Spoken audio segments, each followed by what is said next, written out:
So, pero, ganun pa man, kailangan natin sabihin sa tao, kaya batuhin tayo, kaya maubos tayo rito, we have to preach na totoo ang hell, at lahat tayo pupunta sa impyerno. We are already judged by God. Na walang mabuti, wala kahit isa. Walang humanap sa Diyos, wala kahit isa. We have to tell that. No? At tayo pupunta sa impyerno, tayo pupunta sa impyerno. Tayo parurusahan ng ating Panginoon. At yun ay walang habang buhay, no, na paghihirap. No? Kailangan natin sabihin yun. Kasi una, ang ating Panginoon is a preacher of hell. Unang sermon niya, ang unang-unang sermon niya sa Matthew 5, ito ang nagkakamali, o Matthew 6. Ang unang-unang kanyang sermon is hell, about hell. No? Kung di ko na isinama, pero kung basahin niyo na lang, yung Sermon at the Mount, may babasa ninyo doon na ang pinatutukoy niya yung tao ay papunta sa impyerno. No? At maraming beses, no, kung susumay totally mo, halos lahat ng preacher about hell is Jesus Christ. Si Jesus Christ ang nagsasabi. Ano sinabi niya kay Judas? Mas maigi na hindi ka na ipinanganak. No? Dahil sa itindi na kanyang pagbibitrayan. Alam ng Panginoon kung saan siya mapupunta. Ano pa sinabi?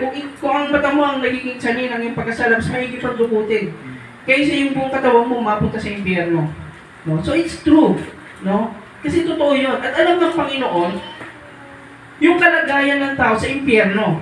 At inaano niya, yun ang kanyang nais na maunawaan natin na tayo papunta sa impyerno. Kailangan niya natin siya tanggapin para tayo ay maligtas sa impyerno o doon sa judgment, sa eternal punishment. So, malinaw po. So, ito alam ko, paborito to ni, ay sabihin, alam na po natin to, itong verse na to. So, ang ating tema ay makikita po natin sa Luke 16, 19:31. So, si Lazaro, alam na natin to dahil lagi pinipitch natin to ng ating pastor. Si Lazaro at ang mayaman. So, siguro hindi ko nababasahin lahat, hindi ko na rin ito sinama dyan. Alam natin yung story ni Lazaro at mayaman. Si Lazaro ay isang pulubi, no, na umaasa lang doon sa mumo ng mayaman. At ang mayaman nag-enjoy sa buhay na to dahil sa kanyang kayamanan, pareho silang namatay. At itong mayaman na to, pagdilat niya, nagulat na lang siya, nasa impyerno na po siya. No, doon sa impyerno, habang siya na doon sa impyerno, nakita niya si Lazaro at si Abraham panikslay. At ito ang sabi, sa Luke 16:24, ang sabi, and he cried out and said, Father Abraham, have mercy on me, and send Lazarus so that he may dip the tip of his finger in water and cool off my tongue, for I am agony in this place. So sa istorya na ito, no, sa Luke 16:19-31, panikslay, makikita natin, dinescribe ng ating Panginoong Kristo kung ano, ng Panginoong Kristo kung anong meron sa head. Una, ang sabi ron, this is the place you go after death. After death, ito ang pupuntahan natin. No? Impyerno. Pangalawa, this is a place of torment. Ito'y pahihirapan tayo. Third is, this is a place of tears. Sapagkat wala akong tubig, puro apoy po ito, wala akong tubig. No? Second is, this is a place of agony.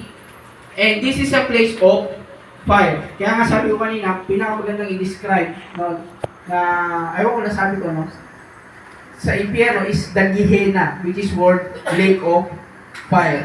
No? Pero sabi ni Abraham, no, sa susunod na talata, hindi ko na rin po nilagay dyan, sa susunod na talata, sinabi ni Abraham, teka, tayo ko nga, para mas maganda. Sorry Luke 16.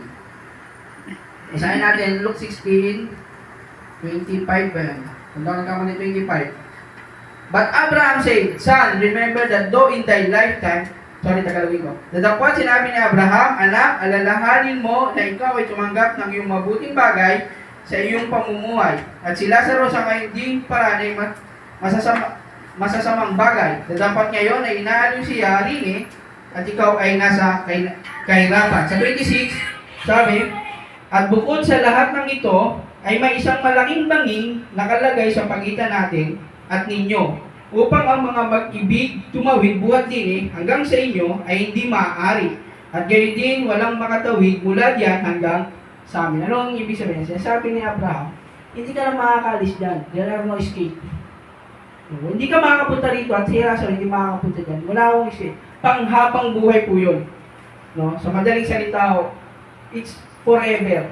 No? Wala na akong escape. It's a place of agony, a place of torment. So, yun yung sinasabi ni Abraham. Forever, wala na akong escape, wala na akong takas. No? So, this is the story Jesus made. No? This is a parable. Na dinidescribe niya yung impyerno. Anong meron doon sa impyerno? Tingin nyo kaya nagkamali si Jesus? Tingin nyo kaya nagkamali si Jesus? Baka ano na ito, gawa-gawang kwento lang. Bakit ko kaya nasabi? Kasi merong 3 doktrina. Ewan ko marami pa po, pero ang alam ko lang 3 doktrina na dinideny ang hell. Na makikita natin sa Facebook, at kung saan sa mga pastor, dinideny ang hell. Una, panik sa likod ay, ito yung 3 doktrina na nagdi-deny ng hell. Hindi sinasabing hindi totoo ang hell. Unang doktrina is doctrine of annihilationism. No? Panik sa likod ay. Ayaw. Ayun. Annihilationism. Ang ibig kong sabihin nito, kapag kayo'y namatay, o yung mga unbelievers, kapag namatay ho, wala lang. They will gone existence. Yun lang yung ibig sabihin. Ibig sabihin, wala lang. Pag namatay ka, mawawala ka na. Wala lang. Ganun lang yun. Kung ito ang nagkakamali, mga Jehovah po ba ito, Pastor? Kadalasan mga maririnig natin ito. Wala lang. Pag namatay ka, wala. No? Mawawala. You are no existence. Hindi ka na mag-exist. Walang kaluluwang buhay, walang susunugin, wala. Yun lang yung ibig sabihin ng hell sa kanila. No? Second is universalism. No? Ang ibig sabihin nun, all unbelievers are saved. Walang mapupunta sa impyerno. Although naniniwala sila sa impyerno, pero ang impyerno ay para lang sa mga demonyo at sa mga fallen angels. No? Para lang kay Satan. Yun lang yung impyerno sa kanila. Pero mga tao, mga unbelievers, mga created God, human created, hindi mo pupunta doon. Lahat yung maliligtas. That is universalism. No? Pangatlo is inclusivism. No? Ito naman, ang mga paniniwala naman nito, yung mga tao na nakarinig ng gospel at ni-reject yung gospel, yun lang ang mapupunta sa impyerno. Pero, yung mga hindi nakarinig ng gospel, hindi yung sila mapupunta sa impyerno. Yun ang kanilang inclusive. Pero malinaw po, sa Biblia, na lahat ng tao ay papunta sa kamatayan. O yung sabihin sa judgment, sa hell. Lahat mo ng tao. Because of one man, dahil sa isang tao, pumasok ang kasalanan, at dahil sa kasalanan, pumasok ang kamatayan, which is the internal death, which is internal judgment, which is internal in hell. No? Yun ang malinaw sa Biblia. So, itong inclusivism sa universalism, medyo hindi ko na masyado parang kailangan pang ipagtanggol, no? Kasi una-una, ito is unbiblical. Unbiblical. Alam naman natin sa biblical, no, mayroon taong mapupunta sa impyerno talaga. No po? So, ang pinakamabigat na ano lang talaga, doktrina, or masyadong karamihan na pinaniniwalaan is annihilationism. Ang hirap no? Yun lang ang kadalasang pinakamabigat na na doktrina, no, yung mga especially yung mga atheists. Ito lang ang kanilang una kasi yung ginamit na Biblia na destroy. They will be destroyed in eternal flame. No, ganun yung mga pagkasabi. So yung eternal flame ay destroy, which in Greek word is apollomi. No, yun yung kanilang ginagawa, apollomi, to destroy. No, i-destroy lang yung ating spirit, yung para mawala tayo. So, non-existence. No, yun ang kanilang ginagamit. Pero sa Biblia, napakaraming word na ginagamit yung apollomi. Hindi lamang sa about sa hell. No, una, ginagamit yung apollomi, which is lost coin, lost soul, soul. No, minsan ginagamit ko sa, pasensya na pasintabi, lost hair. Ginagamit ko sa lost hair. No. Or minsan ginagamit ko tulad nung ginamit kay ako daw nagkakamali kay Judas, ginamit to kay Judas na siya ay madi-destroy, no, he become apollomi, sabi ka, no, siya ay madi-destroy Which is, si Judas, so hindi ho nawala ng existence, kundi napunta doon sa kanya, sa kalagayan, na-destroy siya doon sa kanya, dapat niyang kalalagyan. Yun po yung ibig sabihin ng Apollomy doon. So, yung Apollomy na ginagamit sa Biblia, wala ko kayong makikita ron na sinasabi or the exegesis is no existence. Wala akong ganun. Sinasabi lang mo na loss or destroy, mamamatay. Karamihan ginagamit ito sa murder. No? Yung katulad nung kay Herodes, yung Herodes siya na pastor, noong ipinanganak si Kristo, binalak ni Herodes na patayin lahat ng mga bata. No? So, ginamit doon Apollomy. No, yung in Greek word ginamit doon Apollomy, which is gusto niyang i-murderin lahat ng mga bata. So, hindi siya mabigat na argumento para sa ating mga naniniwala sa impyerno. Ito annihilationism dahil ginagamit niya Apollomy. Which is ang Apollomy, hindi yung ginagamit para na ang ibig sabihin ay no existence. Mawawala tayo sa no existence. So, malinaw po. So, alam ka naman, naniniwala tayo na mayroong impyerno at nasaan na nais ko rin po na inyo rin natin makita na tayo lahat ay papunta po doon sa impyerno. So, ano po ba meron doon sa impyerno? Ano bang meron doon sa hell? Pa-next slide natin. Ano meron doon sa hell? So, una, ang ginamit na word is Gehenna or lake of fire. Itong Gehenna, ginamit po itong Gehenna word. Merong isang lugar sa Jerusalem na tinatawag ay Valley of Hinnom. Kung tama nagkakamali, alam ko Hinnom. Valley of Hinnom. No? Yun ay tapunan ng mga basura. No? Doon sinusunog yung mga basura. So, para mas madali yung explain, ano po ako ng konting video, nag-download po ako konting video. Panoorin natin, no? Kung saan nakuha yung word na Gehenna or lake of fire.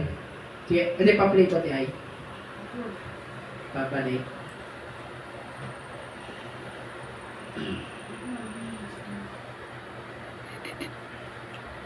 Oh, wala na tayo.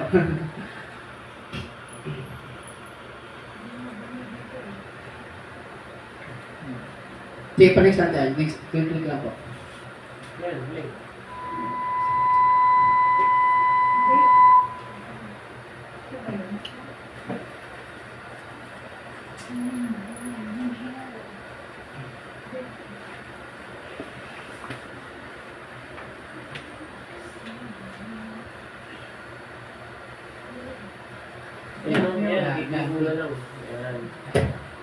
We're in a very, very deep valley here, just on the southern edge of the ancient city of Jerusalem, well within the borders of modern Jerusalem.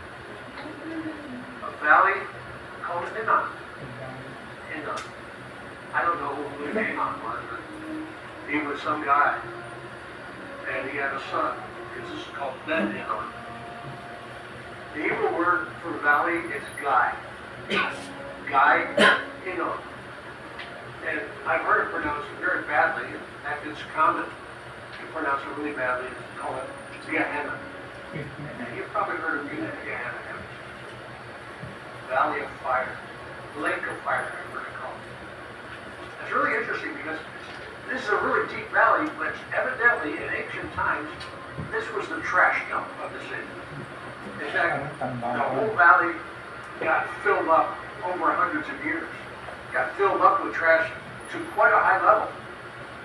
And then, I don't know if it's mythology or fact, I think it may be fact, the valley was somehow caught on fire. It had burned for more than 100 years. It literally became a lake of fire. And that's where the term Gehenna gets the idea of the lake of fire. So this was a place of fire. And of course we remember this was also a place for sacrifice. And the sacrifice was with fire. Valley of fire, the lake of fire. I don't want to see that day when this valley burns again. And I don't want any of my friends to be part of that sacrifice in the lake of fire. I find myself praying here. Praying that God in His mercy will rescue all of us from that trip of fire.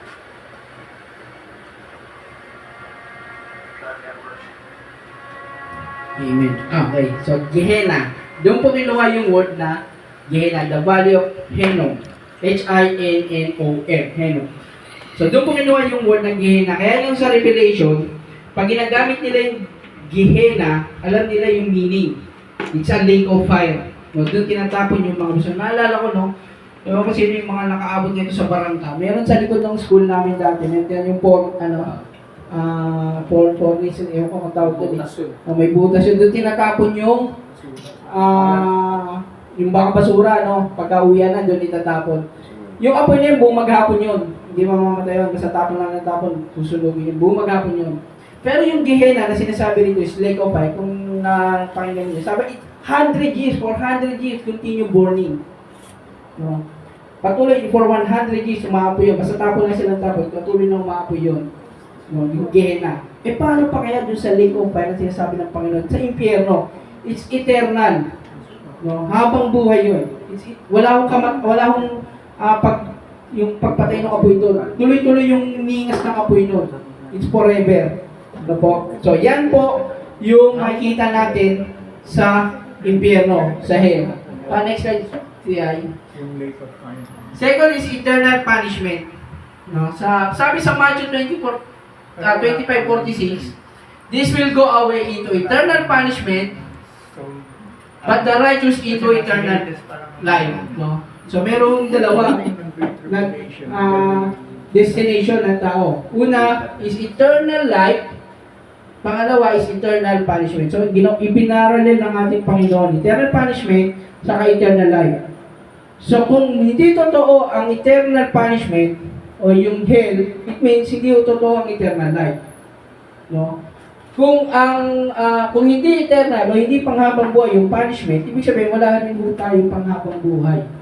Wala rin tayong habang buhay sa piling ng ating Panginoon. Dito may dalawang comparison. No po? Kaya ang hell po is eternal punishment. It's place of torment. Halina po. Next slide po, T.I. So next is worms that eat dead. Sabi sa Isaiah 66:24, then they will go out and look at the corpse of the people who have rebelled against me, for their worm will not die and their fire will not be extinguished, and they will be an adherence to all mankind. Worm. Sa Revelation, sinasabi at yung mga uod, sa Revelation papasok, tama ko, dahil kang mali. Kinakain sila. The worm eats them. No? So, yung sinusunog ka, nararamdaman mo yung init, nararamdaman mo yung apoy, habang kinakain ka ng mga uod, pero yung uod di namamatay. No? Habang buhay din yung uod. Yun yung mga makikita natin sa impyerno. Next slide po. Sabi naman sa Matthew 25:29, and throw the worthless slave into the outlet darkness. In that place, there will be weeping and gnashing of teeth. No? So, sa Job, kung di ako nagkakamali, tinawag ang Sheol as darkness, place of darkness. So, may apoy, pero it's a darkness. No? Imagine niyo na lang, darkness siya, place of darkness, pero may apoy. No? Tapos, all gnashing of teeth, no? And weeping. Walang walang kasiyahan. Puro paghihirap at pangangait ng ngipin. Ang hell. No po? Pa-next slide po. Sabi naman sa Ecclesiastes 19, no activities. Sabi niya, whatever your hand finds to do, do it well all your might, for there is no activity, planning, knowledge, or wisdom in Sheol, which is the hell, where you are going. So, wala akong activity. Ibig sabihin, wala kang gagawin kundi sunugin. Po. Parang nga lang hirap na no? Dito nga lang, yung bitawan nga lang natin yung cellphone lang sa buong araw. Parang hindi na natin kaya, nakakatin na yung mga palad natin, hawakan yung cellphone natin. No? Yung humilata ka lang, meron pa ganun sa, lahat ang mabubuhay yata ako yung humilata lang ng buong gabi, okay na kami. Buong hapon. Pero napaka-boredom doon, ba? Tapos sinusunog ka pa. So, walang wisdom, wala kang isipin. No? So that's only place for torment. Wala kang ano doon kundi yung pahirapan ka, parusahan ka, sunugin ka. No? That's the place of hell. So kung meron man po akong na-miss, hindi ko na po ako sigurado, pero sa ngayon, ito po yung mga nakita ko, no, na meron, kung anong meron doon sa impyerno. Ano yung mangyayari sa atin doon sa impyerno? Kung meron man ako na-miss, maaaring siguro dagdag na ating mga pastor na lang. Pero sa ngayon, ito po yung aking nakikita, no, doon sa, kung anong meron doon sa impyerno. Doon sa impyerno is, maraming daan patungo sa impyerno. Which is sinasabi ng ating Panginoon, there's a wide place. No? Malaki ang daan patungo sa kapamakan. Ngunit maikli ang papunta sa kaligtasan. No? So maraming way, maraming road, maraming daan patungo sa kapamakan o papupunta sa impyerno. Maaring mapunta ka rin because of your pride. Because of your boasting to God. No? Maaring mapunta ka rin na hindi totoo ang Diyos. Basta ako, mabubuhay lang ako. Basta ako, mabuti ako. No? So, sisimba ako. Mabait ako, tumutulong ako. Hindi ko kailangan si Jesus. Hindi ko kailangan yung gospel na yan. No? So, pwede kang mapunta ron sa impyerno because of your pride. Pwede ka rin mapunta ron sa impyerno bilang a self-righteousness leader. Religious leader. No? At isa sa mga example doon, yung mga Pariseo. Na leader ng mga religious leader ng Israel. Ano sinabi sa kanila? Hindi nyo ba alam nakaambal na ang palakol ng impyerno sa inyo? No? So, maaaring mapunta ka doon because of your self-righteous. Ibig sabihin, umaasa ka lang sa iyong gawa. No? Sa iyong kabutihan, kaya ka parang iligtas ang iyong sarili. Or, pwede ka rin mapunta doon bilang as murderer, no? Isang mamamatay tao at wala kang pagsisisi. Na para mas enjoy ka pa na nakakapatay ka at pinagmamayabang mo pa. Ako, 10 na napatay ko. Hindi ako natatakot sa kamatayan. Ako nga pumapatay. Mahal ka mapunta ron because as a murderer. No? At marami pang iba, no? Hindi lang yon, marami pang iba. Every sin can lead you to hell. Every sin, kay maliit, kay malaki, as long as it's unforgiven, will lead you to hell. No? But luckily, or fortunately, there's only one way to escape the hell. There's only one way para tayo ay maligtas sa impyerno. And that's only the way is Jesus Christ. Sabi ng Panginoon, I am the way, the truth, and the life. The only way is Jesus Christ. Amen. Opo. Ngayon, baka sabihin mo, tinatakot ko naman kayo. Bakit ko ba sinasabi ito para takot kayo? No, I'm not telling this to scare you. Especially yung mga kabataan natin. Hindi ko ito sinasabi para matakot kayo. Kundi sinasabi ko ito to inform you. Para malaman natin kung anong meron doon sa impyerno, yung ating destinasyon, ng ating kapag, kaya tanggapin natin, kaya alam natin, kaya hindi, lahat po tayo papunta sa impyerno. Opo. Lahat tayo papunta doon. At the only way for us to be saved is to accept Jesus Christ. Opo. Ituloy ko lang po, no, sa Luke 16:27. No, sa Luke 6:27, sabi, ituloy ko, dito na po tayo magtatapos. And he said, Then I beg you, Father, that you send him to my father's house, for I have 5 brothers, in order that he may warn them, so that way we will not also come to this place of torment. Ako po ay naniniwala tayo lahat dito ay tumanggap sa ating Panginoon, and we escape him. I believe that. But if we are love, kung tayo may concern sa ating mga sa buhay, no? Kung meron man tayo, katulad nung mayaman, no? Dahil alam niya yung paghihirap sa impyerno, dahil naranasan niya, na-experience niya. Sabi niya, meron ako mga kapatid, 5 kapatid. No? Padalin niyo naman si Lazaro para hindi sila makapunta rito. So, kung tayo man, no, meron tayong concern sa ating mga mahal sa buhay, let's inform them too, no, that there's a hell. The hell is true. No? And we are all going there. No? So, anong daan? Ano yung sinasabi ni Abraham para maligtas sila? Next slide ay. Sabi, But Abraham said, they have Moses and prophets, let them hear them. But he said, no, Father Abraham, but if someone goes to them from the dead, they will repent. At sabi ni Abraham, hindi si Lazaro. Hindi si Lazaro ang daan para sila ipakatakas sa hell, no, sa palakol ng impyerno. Ang sinasabi ni Abraham, yung kasulatan, no, yung scripture, sa panahon natin yan, is the Bible. No, the only things para mahikayat natin, no, mahikayat natin yung mahal natin sa buhay is through Holy Scriptures, only through Bible. No po? Tuloy po natin. Sabi niya, sabi ni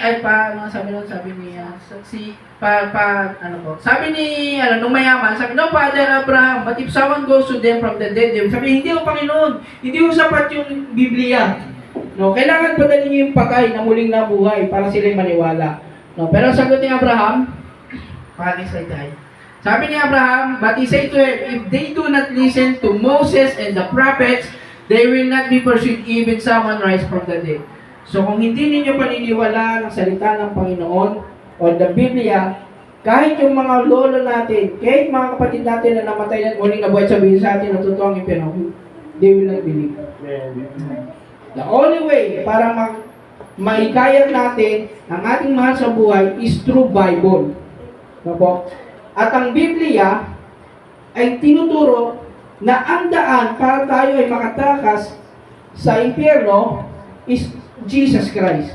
All the scriptures point out to Jesus Christ. No po?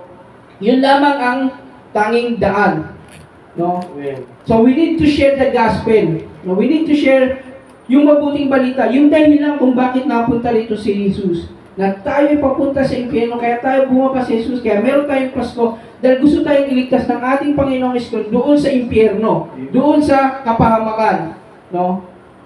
And it's only the gospel, biblical gospel, ang tanging daan na kailangan natin humingi ng tawad, humingi ng habag sa ating Panginoon para po tayo ay makatakas sa ating Panginoon.